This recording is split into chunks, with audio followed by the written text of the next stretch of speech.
You may not know this cartoon, but I said, help me, Mr. Wizard. Yeah. After the little turtle would get into predicaments, then he would ask the wizard to help him. Ah. So I think that is correct. Yep.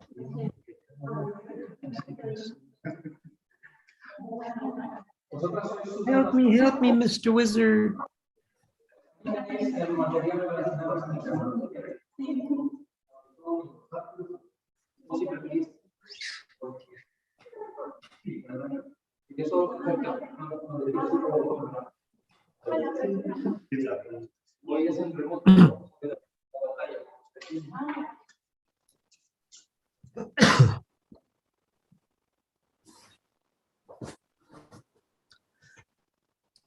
While you're waiting, I'm going to try to remember, what was that from? Mr. Wizard.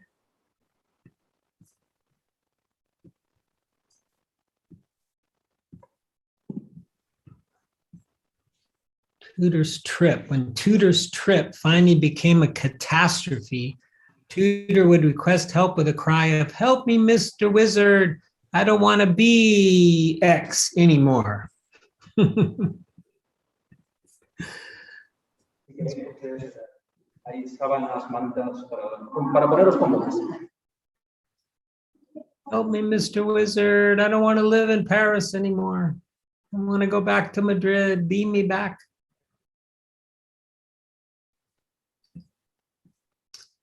How long do you plan on staying in Paris? I was going to try to make it 2 months, but I'll be lucky to make it 2 weeks. Now we'll see. I'm just kind of, I came here to get it to be uncomfortable, and it's already working. Oh, okay. Well, we're missing you in Madrid, so you're welcome to come back whenever you want. Thank you. My life there is too easy. You guys made it too easy. You'll find a challenge. There's always something to do. We need the air conditioning repaired, so. What? You do, or? Well, you know, the one air conditioning unit gives the ERR message, the error message, and the other one has the dripping, the water leak, you know, the one that you were trying to fix. Oh, you could hear it? Well, yeah, it started dripping again, so onto the ground, onto the floor. So we need that fixed sooner or later. Oh, so that must have dripped a lot, because there's a bowl there to hold it. Oh boy. Well, I'll turn it off. I'll turn this unit off for the meditation. Oh, it's about to start in a minute.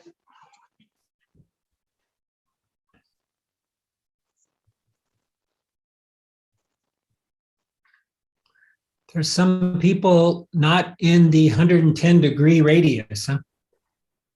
Because I saw 2 people walk in and then they went beyond the screen.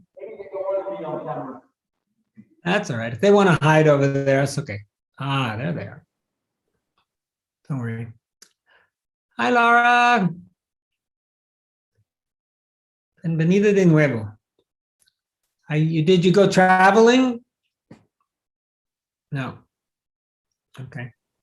Italy is like a permanent viaje anyways, I think, sort of. Exactly, yeah. No, I went to the beach one week. I was forgetting, yes. We have somebody named Sophie's Square here, but I haven't seen or heard from her. Assume it's a her.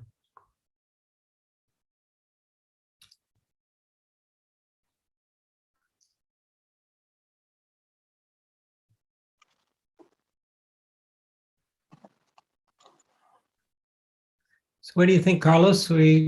Everybody seated, or? So I'm looking at the people who signed up. Jesus is not here. Jessica signed up. I'm not sure who she is, but she's not here. Christine is also not here. Damien is also not here.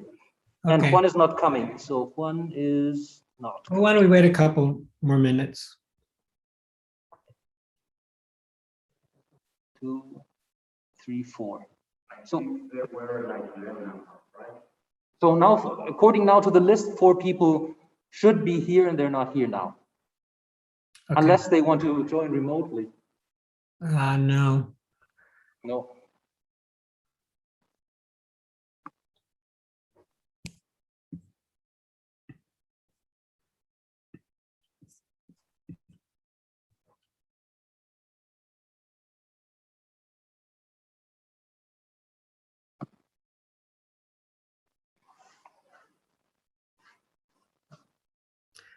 I thought we would do some walking meditation, so there'll be lots of space for that, I guess. Yep.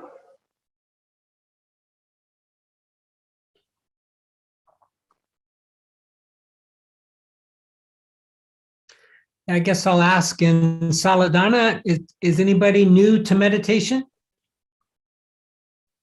No. Oh, we have a hand. One person. One person. Okay. So maybe I'll explain a little bit. We'll wait a couple more minutes before we start, just in case the bell rings. Maybe it did.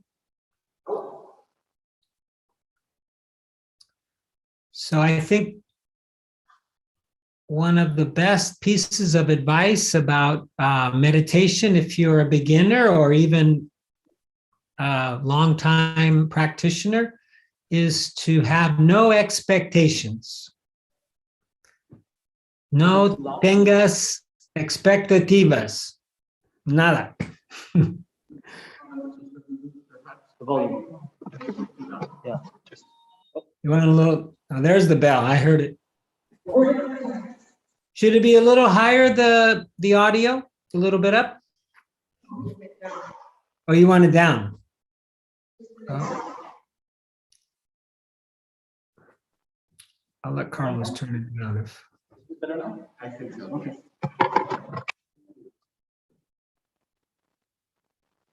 Well, Alithia just arrived. Yeah, we have another new name to me, Talia. So to try not to have any expectations, right? And just see what happens. To try to maintain a curious mind, open mind,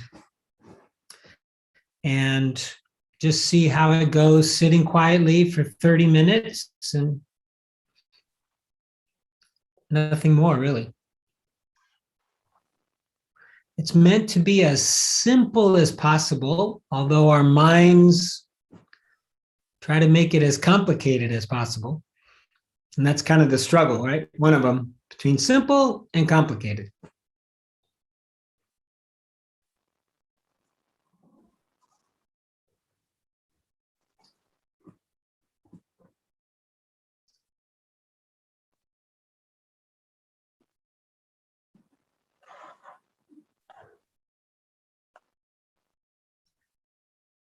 Let's see here.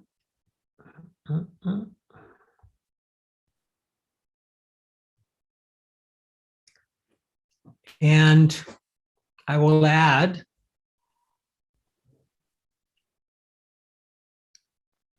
that in the same vein as no expectations, when things do come up, because we'll have expectations anyways. We could make an intention, I'm going to have no expectations, but we will have them anyways. The mind, this is how the mind works. It's constantly trying to predict the future. So if your experience doesn't align with the expectation that your mind formed, to try to be as accepting as you can be about that. And try not to judge your mind or yourself or criticize your mind or yourself. Try to treat every action or reaction with as much friendliness as we can. Cariño, I guess you might say. So what do you think, Carlos? Think, even though some people haven't shown, we'll just... Let's go. It's them who are late. True. was funny though. I was at a meditation right before here, which I discovered in my neighborhood here. And these people, they at least 3 or 4 people came in during the meditation. It was, but the door was open. People could just walk in. It's right on the street level. But I must admit, it's nicer when it's nice and quiet, if possible.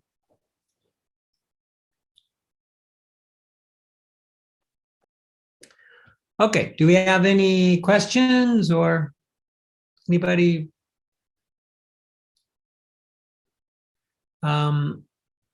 Okay, why don't we start? So our first step is to find a comfortable posture.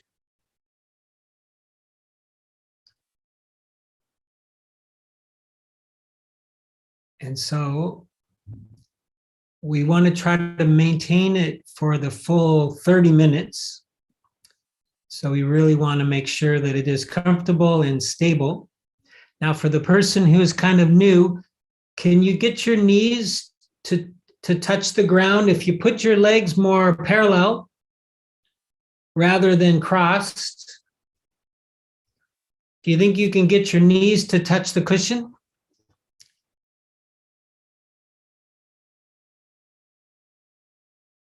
Ah, that's looking already much better. Oh, that looks beautiful. How does that feel? Does it feel good?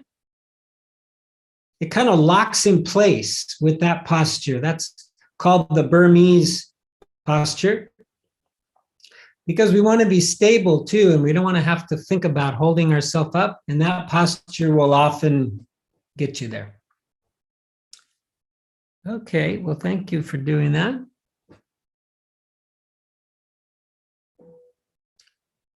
So yeah, with our comfortable posture, normally we close our eyes. If it's okay, if it's not uncomfortable for you. And if it is, you can maintain your eyes open, just look in front of you, don't look around. So we close our eyes, and what we want to do is we want to bring our attention inward. Bring our awareness inward into the body.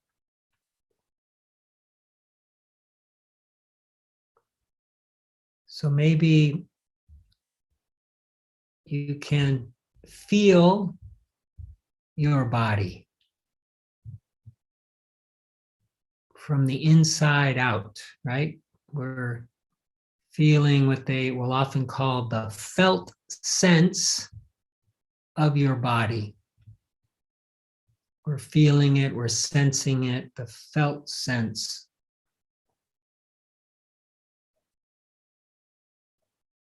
So maybe you feel a little energy,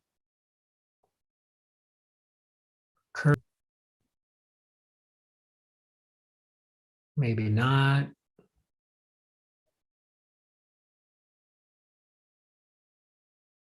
But if you search around, you probably can find something. So for instance, where your body is making contact with the cushion, with the zabuton, the base, the floor, the chair, if you're in a chair, couch. Maybe you can feel weight. The body has weight, it's being held by gravity. We can feel that.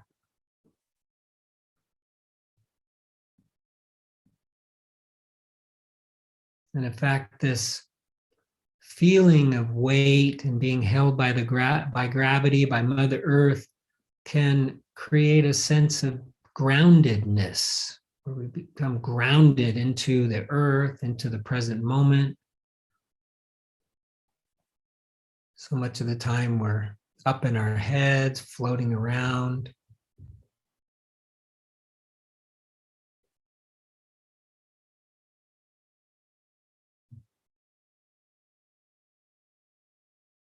So this body, this physical form, this posture makes a very good anchor for your attention. It gives you something to pay attention to. And when the mind drifts off, which it will many times, when it drifts off, wanders off, deambulando, no? Then we just bring it back to this anchor, the body, again and again.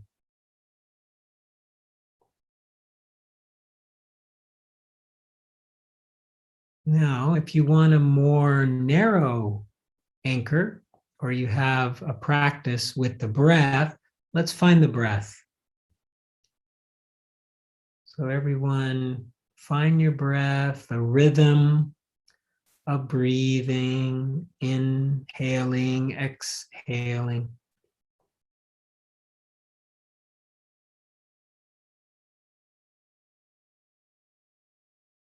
So the rhythm of the breath, or the breath itself,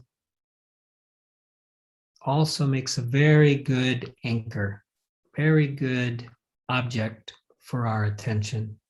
And it's probably the most popular anchor.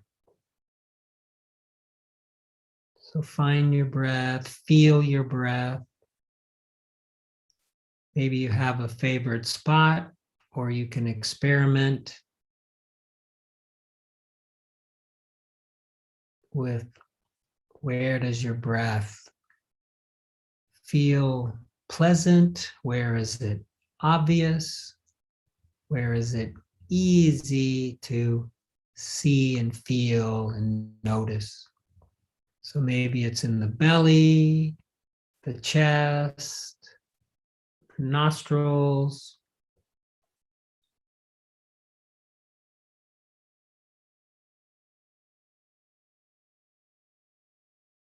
You can just pick one spot and let that be your anchor, your home base, we might say. And when the mind wanders, we notice. And if you're using the breath, we come back to that spot and feel the breath.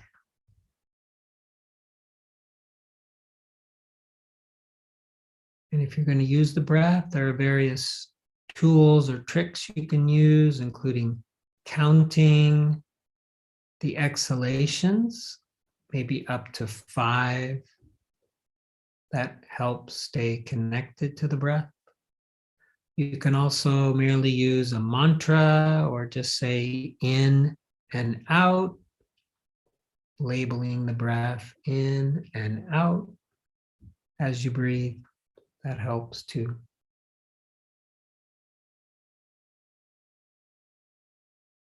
And finally, if the body is not comfortable today, if it's difficult to stay with the body or the breath, you can always use sounds or listening as an anchor. Just hearing can be very calming and receptive. So let's practice a little bit, just coming back to your anchor, either the posture, the breath, or sounds, and trying to stay with your anchor without too much force, just with intention, tiny bit of effort. We want to be relaxed. We don't want to fight or struggle.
if you are experiencing a lot of thought, maybe obsessive thinking even,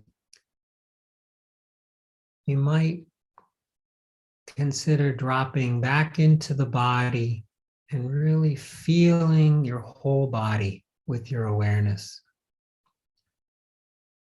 Maybe noticing if there are any bodily sensations that might be connected to the thinking. Could be some tension or contraction or excitement. And just try to feel whatever's there, whatever sensation is present.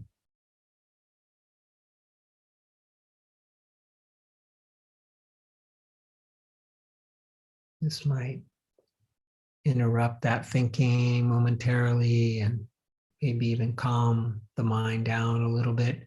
Then you could return to the breath if you've been using the breath, or stay with the body or sounds.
If you are using the body as an anchor,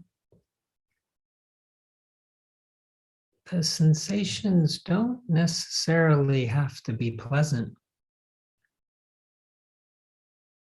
There could be discomfort, pain, maybe even a body part sleeping. But these also make very good anchors where we just feel and explore and investigate the discomfort or the pain or even the sensation of a body part sleeping.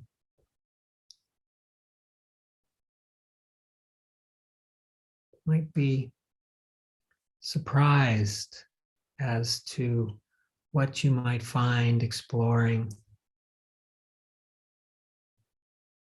Even quite intense pain. It's amazing how loose and not solid it is.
So if your mind is a little more centered, if you're feeling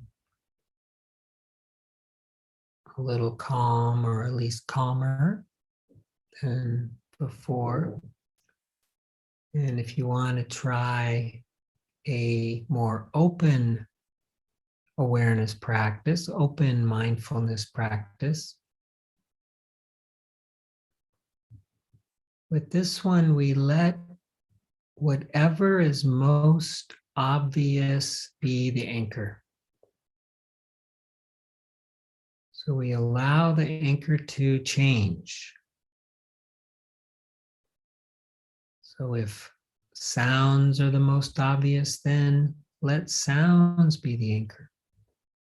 Pain or sensation in the body is the most obvious, let that be the anchor. And of course, the breath. And it even could be thoughts. If thoughts are prominent, pay attention to the thinking. See what happens.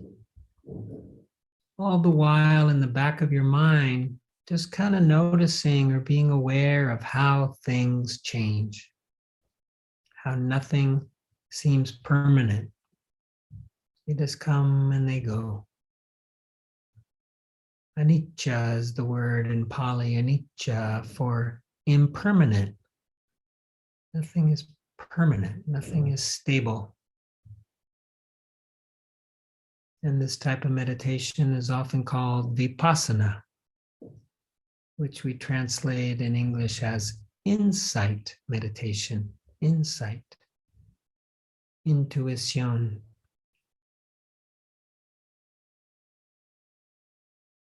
Just letting whatever arises be the anchor. Pay attention to it until something else arises more obvious.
Oh, very, very good.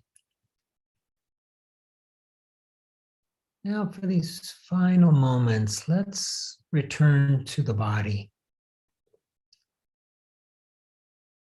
No matter where your mind has been or how your meditation has gone, at each moment we can start again.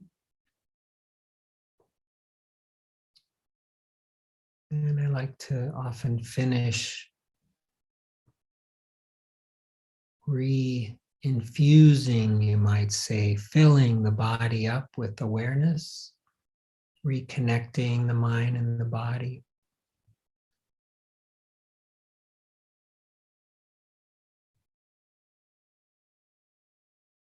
And expressing appreciation for our practice, the goodness of our practice, our effort, just showing up, just sitting on the cushion sometimes can be a challenge. And just recognizing that and thanking ourselves for that. So you could bring your attention to your heart space, your heart center, your chest. Maybe just say a little thank you to yourself.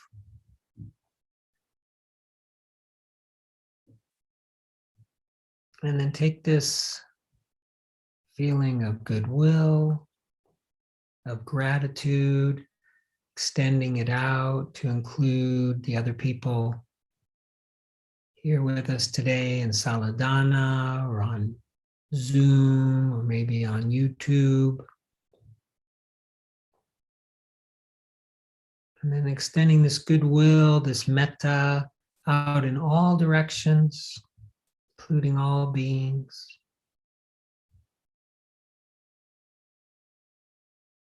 Just reminding ourselves this is a practice not just for our own personal well-being, but the well-being of all. And when you hear the sound of the bell, just being aware, being mindful, what arises?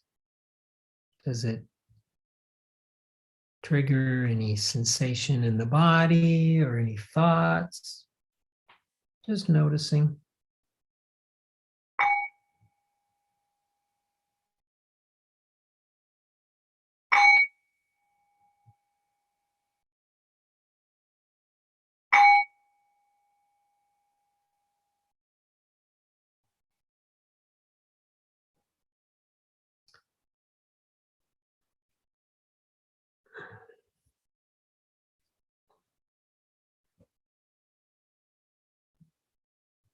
Well, thank you very much.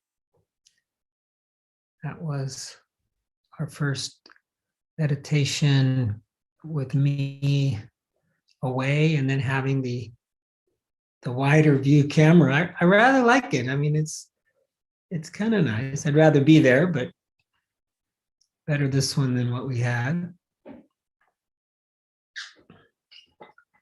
So what I thought we would do for the rest of our time together is something a little different than what we usually do. I was just going to talk a little bit about meditation and call on the wisdom of Sayadaw U Tejaniya, who is a Burmese monk, meditation master. And I get these emails from somebody, American, with a quote by Tejaniya each day. And I really like them because they're right on. I mean, he really is wise. So I thought we'd explore a couple of those. And I'm also going to read just a passage from a book by Shaila Catherine, also a meditation master. And then I thought we'd try something different. We'll do a little bit of walking meditation.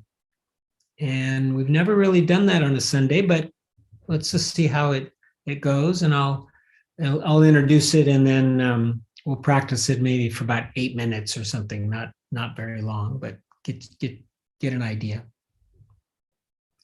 And then we'll end with a metta meditation as we usually do. Now my computer started to really overheat. The fan was like going crazy. So I closed the other apps that were open. So give me 1 second to get my emails again. See, actually, I didn't need WhatsApp open. That's probably why it got a little bit hot. Let's see here. What am I looking for? Firefox. And just for fun, since you guys can see the screen, I'll put it on the screen.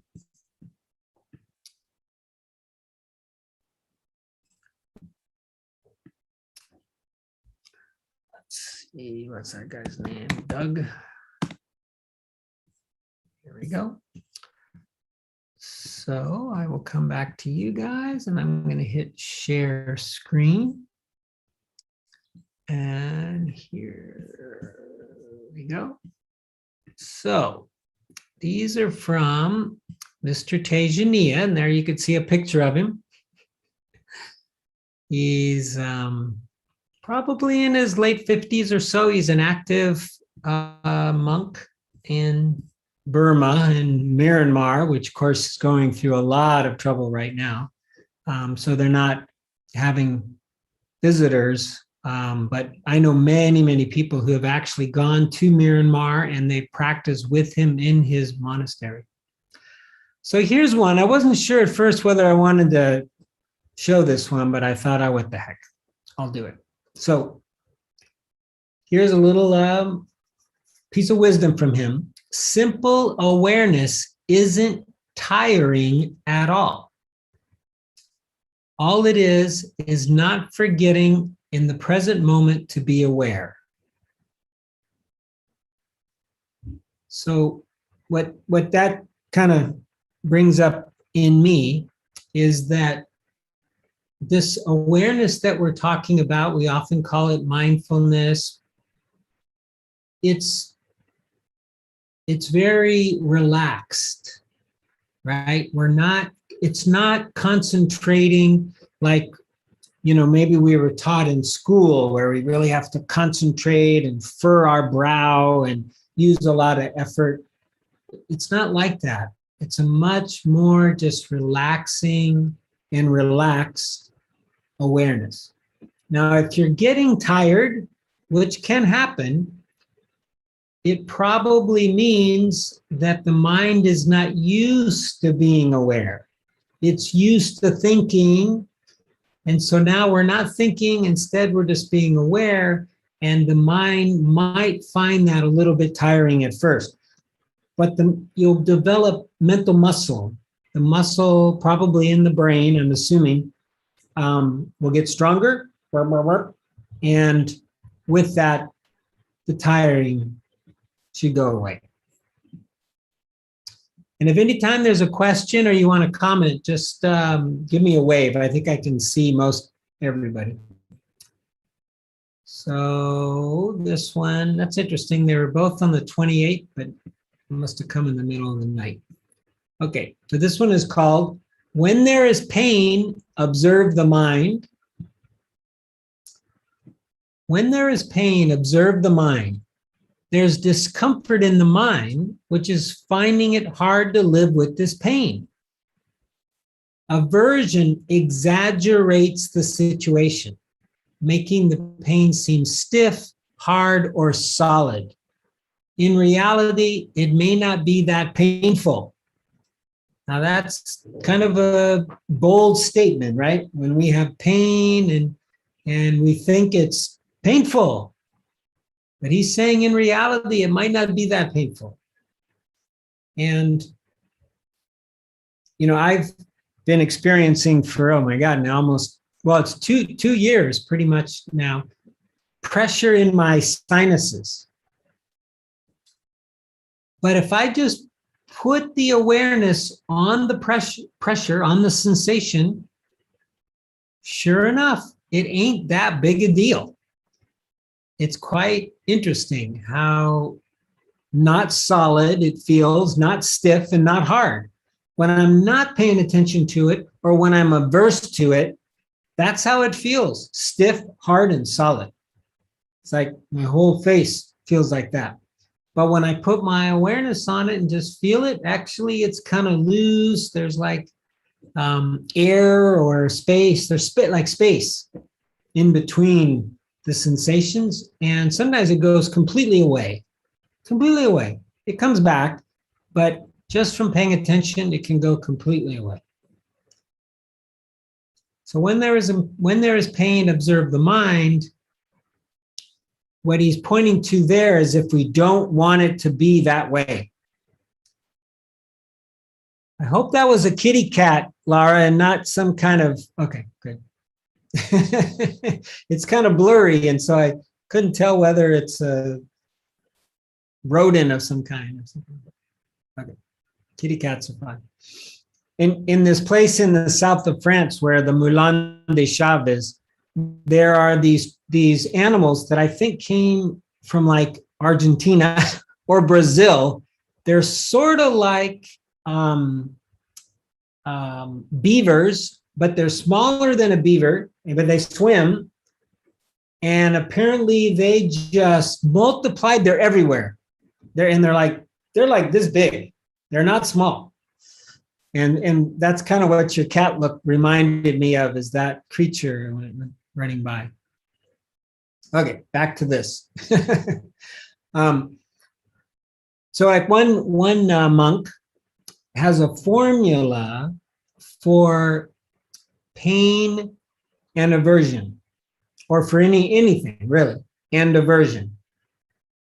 It's a multiplication formula. If your aversion is like 10, then whatever you're experiencing will be 10 times worse. If your aversion is, let's say, 5, then it'll be 5 times worse. If you manage to get your aversion down to 1, right, anything times 1 is just that amount. So if the pain is 7 and your aversion is 1, well, then you'll experience it at the level of 7, which is equal to what it really is, let's say. Now, what if you can get the aversion to 0? 0 times anything is 0. And that is quite amazing, not easy to achieve, but I have achieved that at a couple times where my aversion just went away and all the pain in my body went away. My nose situation went away. I also have this tendency to kind of lean, and even that went away. But not such an easy state to get to. It takes a lot of practice, and it only happens accidentally.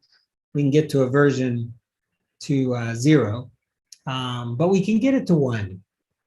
I think we can get it to 1. Anyways, we don't want to be adverse. We don't want to not want it to be. We want to accept. So you got, make sure I don't get us behind on my time yet. Okay, what does this one say? This one says, take apart pain to learn more about it. All right.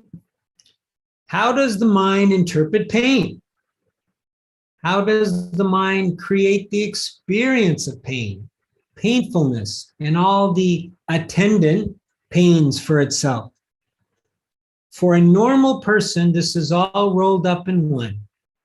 But a meditator, it's different. You take it apart to find out more about it. So this is really the investigative part of mindfulness, right? They're the investigative part of the 7 factors of awakening.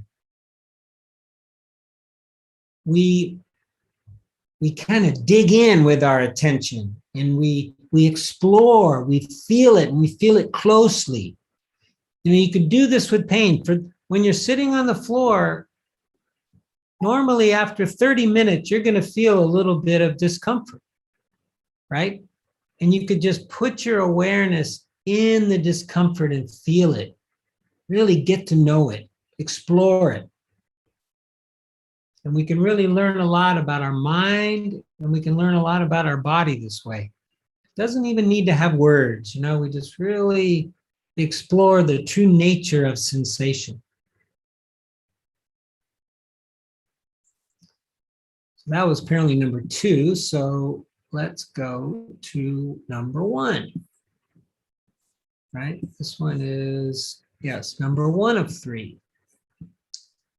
Pain is just a physical experience, but the feeling, painful, is in the mind. For the same physical experience, there may be aversion in the mind towards it, or the mind may be equanimous towards it. No me importa. So we need to work with the mind to understand how the mind is involved in this process. I hadn't reviewed them to see, but it looks like we have a theme. We had a theme about pain, right? They're pretty much all about pain, which, it's such a big part of our life, right? We all have experienced some level of physical, emotional, mental, spiritual pain. And meditation can be so useful in living with pain. Not that we want to. It's not like, we go out there and look for some pain so we can live with it and meditate with it, but it's inevitable. Pain is inevitable. But in kind of the term that we use in English is we say, pain this is different from suffering. Pain is the physical pain of hurt, a wound, a hurt, a liaison, a herida, or whatever. That's pain. The aversion of not liking it, I don't want this pain, that is suffering. And so the saying is, pain is optional. Optional. Because that one really comes from the mind. That's the argument, the paleia that we have with the pain. Pain is inevitable. It's just part of life, part of being in these physical bodies. And with our meditation, this whole process of exploring the pain, feeling the pain, taking it apart, has a quality of acceptance to it, right? When you go in and start investigating something, you're accepting it. You're embracing it, right? Because when we don't like something, what do? No, go away. We don't come closer. We try to push it away. But with the investigation, we're bringing it very close. We're like bringing it this close. And that has a certain, I don't want to call it a healing quality, but it really does change the nature of it, of the pain, and of our relationship with the pain. Does anybody have a question or comment or like to reflect or anything about how they've experienced pain? Or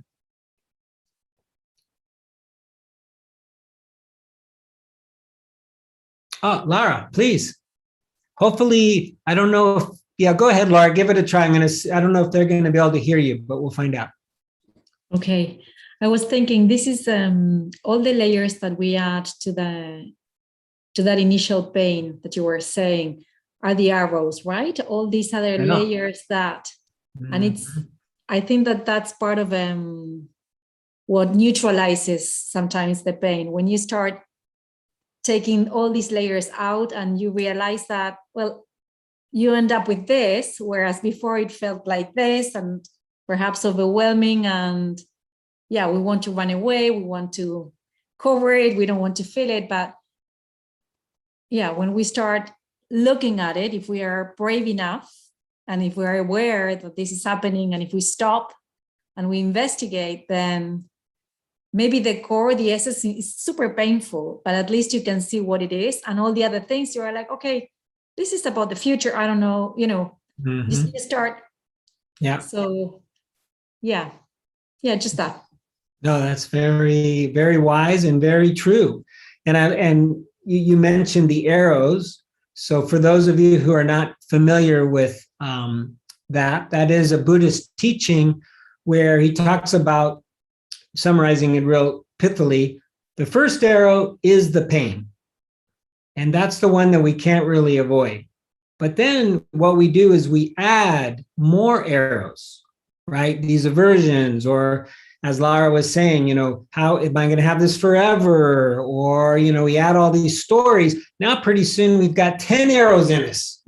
We're like, if we didn't die from the first one, we're going to die from the other 9 that we shot ourselves with. Usually it's just 2 in the Buddhist teachings, the first arrow and the second, but you can see how that just could keep right on going.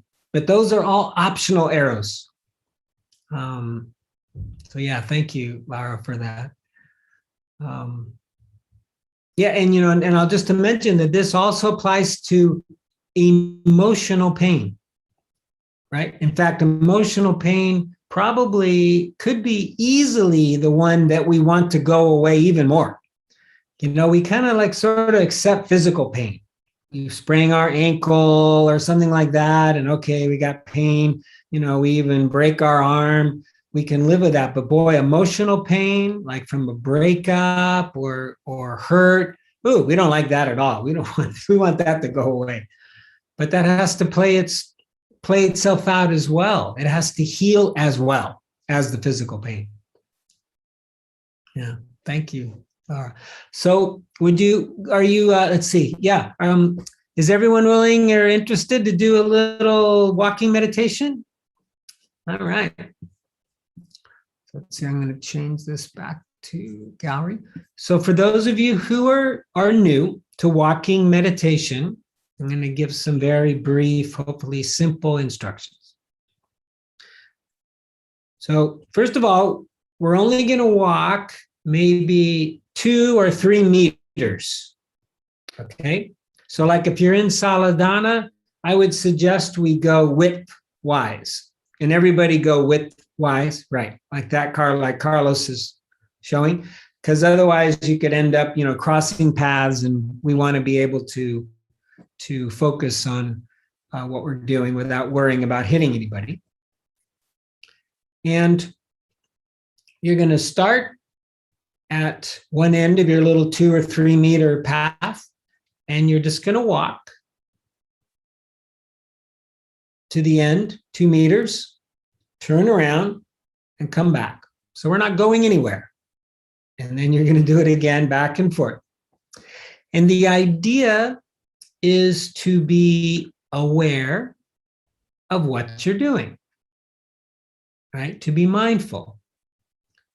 And the object in this case, the anchor, is the walking. Now, you can choose the sensation of your feet touching the ground. That makes a very good anchor. Every time you touch, there's a sensation there. Or you can choose the movement of the legs as an anchor, which to me reminds me kind of the rhythm of the breath. And you can also use the breath even while you're walking. And the same idea, when the brain, and it will, when the mind wanders, starts to think about whatever, you just bring it back to whatever your anchor is. The touching of the feet, the motion of walking, or maybe the breath. And when you might be able to do this right away, or you can do it after you get a little practice. But what's really nice is to synchronize the breath with the steps. So like you inhale with a breath, you exhale, or with a step, you exhale with a step. You inhale with a step, you exhale with a step. Or you can slow it down even, where you inhale, pause, exhale, inhale, pause, exhale. You kind of play with it, see which one you like. Are there any questions? And now this one, you keep your eyes open so we don't fall down or anything. So yeah, we'll do it for about 8 minutes, and then I'll ring the bell, okay? I'm going to do it as well. This is what Chema does. Chema often shows, let's see.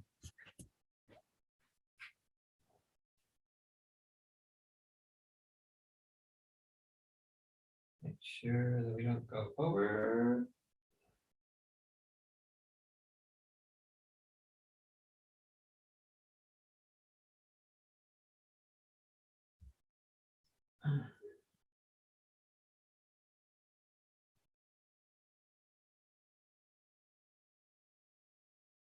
You can do it at whatever pace feels comfortable, but usually we do it slowly.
Thank you all. You can mindfully return to your cushions, or I don't know what Laura or Talia is sitting on, but their seats.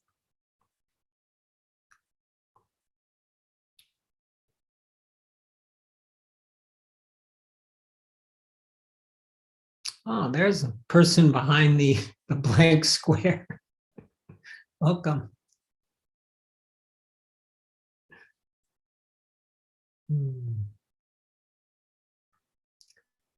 So does anybody have a question or a comment about that? That was kind of nice, huh? Who liked it? All right. Okay, maybe we'll add that then to the Sunday meditation.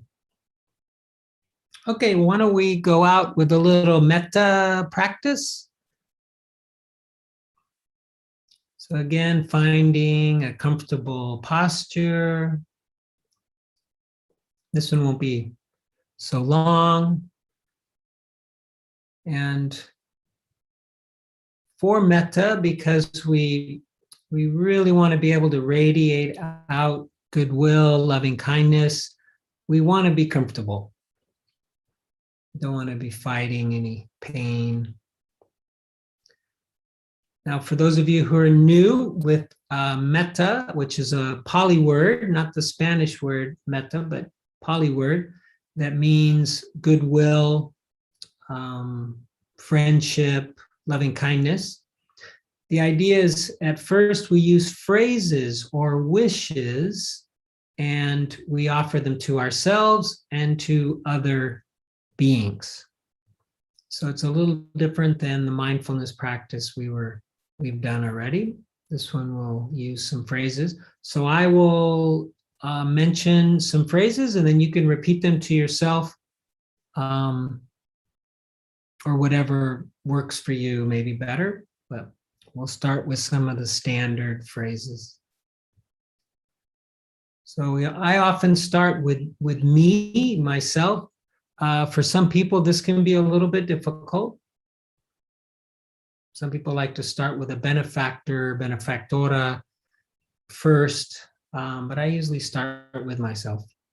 So I'm going to give myself some metta, and you can do the same for yourself. May I be happy. May I be happy. May I be well.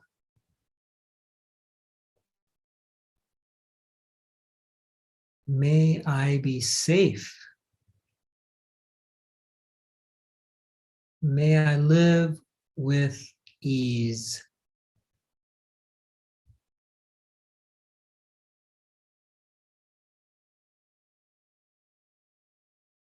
So now we'll do the benefactor, the being in our life that we love unconditionally, without any reservations, without any conditions.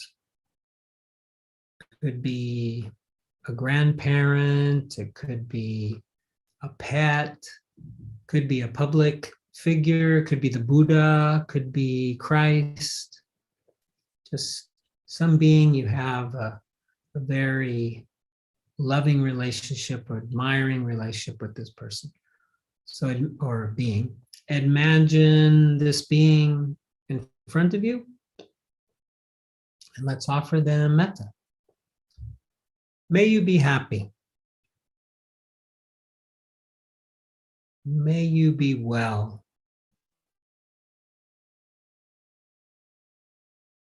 May you be safe.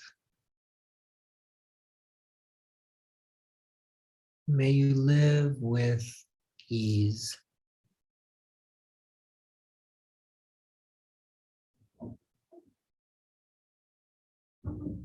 And now, what we call the difficult person. So this can be a little more challenging, but try to bring to mind somebody who maybe hurt your feelings, somebody towards you have a little resentment maybe. Maybe they said something, did something, or didn't say or do something that you wish they had. Imagine this person in front of you. I'm going to offer them metta. May you be happy. May you be well. May you be safe. May you live with ease.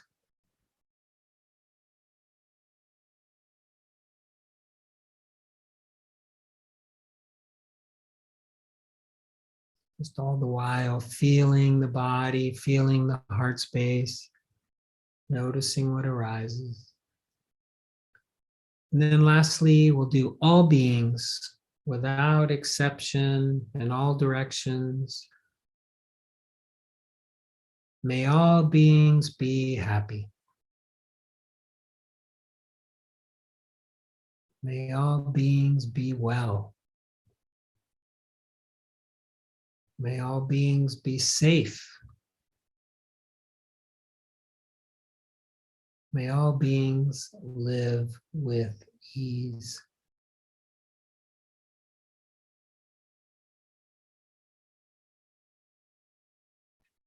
And to end our session today in the tradition of renunciation or generosity, we will offer up the fruit of our practice today, the teachings, the goodness of our practice, our Buddha nature, and our Sangha, our community. Offer these up to the benefit of all beings. May all beings be happy and peaceful, healthy and strong, safe and protected.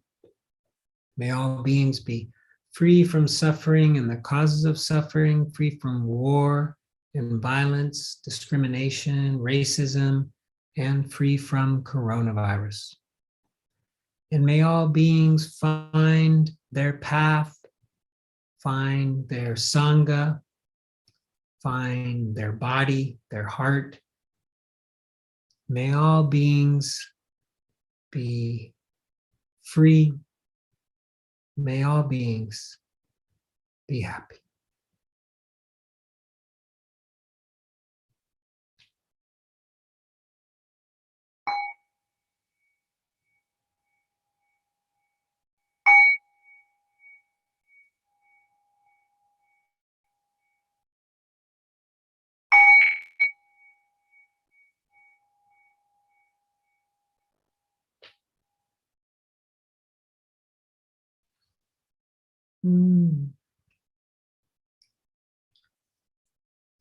Thank you all very much for being here, for showing up, for yourself and for our Sangha.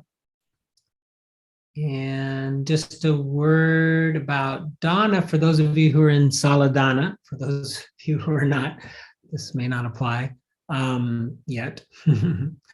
But as you probably know, most of you know, at Saladana, we're trying this experiment of not charging for any classes, any sessions, and instead doing it on a generosity basis, which is the word dana. Dana in Pali, and I believe also in Sanskrit, means generosity or giving.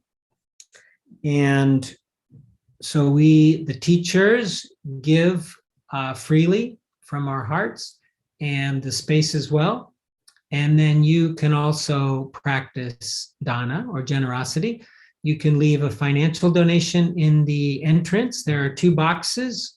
The big box is for the teachers. And when I'm not teaching, for me, I don't want it. But for other teachers, I hope that you will give as generously as you can to them, because many rely on it.